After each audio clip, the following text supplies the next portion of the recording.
First day of engines blazing up for this last round of the 2011 World Championship here in Suzuka, Japan. And it's a Japanese, a home driver. His name is Daiki Sasaki, the standing leader. He was the fastest with a gap of 66 thousandths. Doesn't seem much, but actually it is indeed quite a bit. Yes, it is, because we see the rankings are very, very tight, really grouped tight together. If you just think, there's a half a second and 6/10 between the first and the 20th ranked driver, more or less. Therefore, really tight gaps. So 66 thousandths are very important here for the Japanese, ahead of another compatriot with a Spirit Kart motorized Vortex, Takamoto Kazuka, in second position. Daiki Sasaki, instead, you see, uses a Birel with Pirella engine by Yame.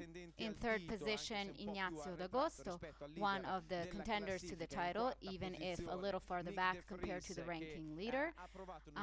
In fourth position, Nick De Vries, who in the last session, like everyone else, gained a chance to try both chassis to verify which one to use on Saturday and Sunday for the four finals and the two qualifying races.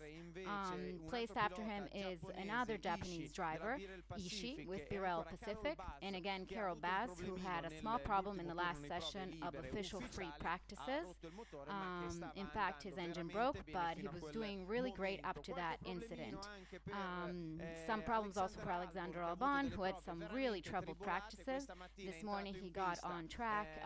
This afternoon, in the first official session of free practice, he had a problem since the driver basically clashed into him, so null practices at the first session. The second turn instead was null due to a problem. As you will read in the updates with the spark plug. The spark plug basically got wet, and he had to get back on track, etc., etc., etc. Ronnie, you always have the weather situation under control, so would you like to add something? Yes, tomorrow we'll probably have rain. This means the day will be a little on the pale side, so to say, as far as track performances and matches, but everyone will get their go, because in case it'll rain on Saturday, they need to have their equipment set for the wet weather. So as far as today's session goes, they're really all the more important, because for those who couldn't test and basically try out their equipment today, tomorrow will be a wasted day of free practice, so for them it'll be a bit of a lottery to find the correct setup on Saturday morning, when everyone else will take to the track for the warm-up and for the qualifying. But on Sunday they promise 100% sunshine.